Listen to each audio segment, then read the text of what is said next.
আচ্ছা তুমি কয় টাকা নিবা বলো সেটা আমাকে। তুমি দাও, যে কয় টাকা দিবা আমি সেই কয় টাকাই নিব। এটা কোনো কথা হইলো? তুমি ঈদ বোনাস কত নিবা সেটা তো বলতে হবে, তাই না? আমি বলার পরে যদি আমার লস হয়ে যায়। ও আচ্ছা, এই বিষয় না। আমি যদি 5 টাকা দেই ঈদ বোনাস, আমি 5 টাকাই নিব। দাও। রিয়েলি? 5 টাকা কি আর নিব নাকি? 4 টাকা 1000 টাকা নোট বের করো। দাও। 1000 টাকা মাত্র? ঠকে গেলা, তুমি তো ঠকে গেলা। আচ্ছা আগে সালাম করো। সালাম করো আগে।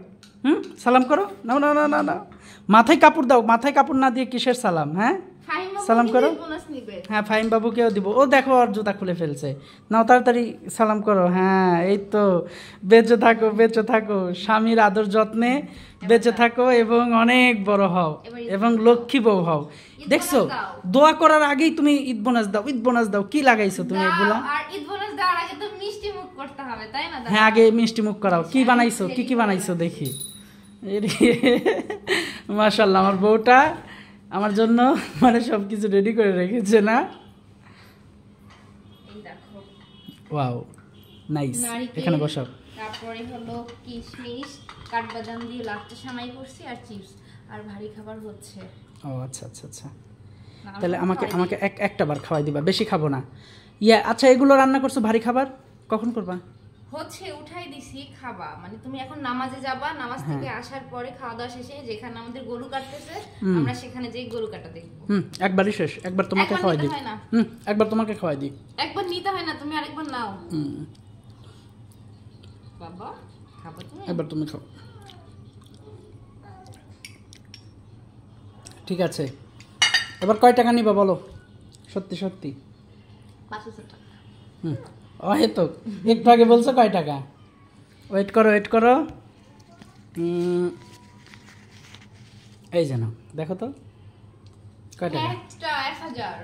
আচ্ছা এখানে এগুলো নাও।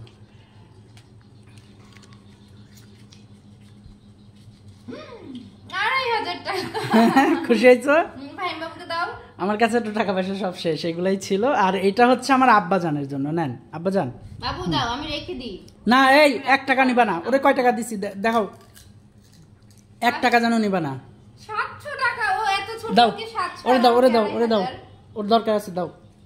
আমি রেখে দেই, আমি পরে। না না ওর পকেটে দাও, ওর পকেটে দাও। 1 টাকাও নিবা না। আপু আপু নিবা? 200 টাকা নিলা কেন? খুব চালাক, আমার কাছে রেখে দেও, হারিয়ে ফেলবে। হ্যাঁ এই তো, পকেটে রাখো বাবা, এই পকেটে রাখেন, এই পকেটে রাখেন। দেখি তো তোমাকে কেমন লাগতেছে আমি দেখাই সবাইকে। না না না, আমি পাঞ্জাবি পরছি, খুব ঢিল ঢিলা। দাও। আমি কোথায় বসে আছি এই দেখেন, ভালো লাগতেছে। এই দিক থেকে ধরো, তাছাড়া আমাকে পরিষ্কার দেখা যাবে না। ভালো লাগতেছে আমাকে? অবশ্যই আমি ব্ল্যাক কালার পাঞ্জাবি সুন্দর লাগতেছে মাশাআল্লাহ। ফাহিম বাবুকে অনেক সুন্দর লাগতেছে মাশাআল্লাহ। হ্যাঁ দেখি আমার পাপাকে একবার খাইয়ে দিই আমি। আর সবাইকে আমাদের পরিবারের পক্ষ থেকে ঈদ মোবারক। সবার ঈদ যেন অনেক অনেক ভালো কাটে। সাদিয়া ভারী খাবার উঠাই দিছো? তুমি নামাজ পড়ে আসো, নামাজ পড়ে আসার পরে খেয়ে দিয়ে আমরা গরু কাটা দেখতে যাব। গরু কাটা দেখতে যাবে মানে? মানে আমাদের গরু কাটা দেখতে যাব আর কি। ও তোমরাও যাবে সাথে? হ্যাঁ, ফাহিম বাবা দেখবে না?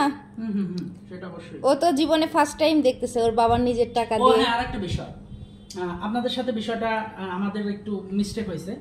এটা কিন্তু আমাদের কুরবানি না। এটা আমরা কথায় কথায় কুরবানি বলে ফেলছি। এটা পরে মনে হলো যে এটা তো কুরবানি না, এটা হচ্ছে ফাহিম বাবুর আকিকা। হ্যাঁ, আর আমরা ফাহিম বাবুর আকিকাটা আমরা গরু দিচ্ছি আলহামদুলিল্লাহ। খাসি দিলেও পারতাম, কিন্তু সবাই বলছে যে গরু দিলেই নাকি ভালো হবে। আর আকিকা তো সবসময় বাবা মায়ের ইনকামের টাকা দিয়েই দিতে হয়। তো এতদিন আমাদের সামর্থ্য ছিল না, আমরা মনে করি। তো আলহামদুলিল্লাহ এখন আমাদের সামর্থ্য হয়েছে, তাই আমরা এই পবিত্র ঈদের দিন আমরা আর কি আমার বাবাটার আকিকাটা রেখেছি, তো দিয়ে দিচ্ছি। 5 ভাগে দিচ্ছি আকিকা, মানে কুরবানির সাথে আমাদের আকিকা দিচ্ছি আমরা 5 ভাগ। আর আমাদের অনেকেই জিজ্ঞেস করছে যে ভাইয়া গরু কত টাকা দিয়ে কিনছে বলেন। 1,28,000 প্লাস 600 টাকার মতো পড়ছে। হ্যাঁ, এখন বিষয় কি আপনাদেরকে দেখাইছিলাম যে হচ্ছে আমরা 18,000 টাকা কুরবানির জন্য রেখেছি।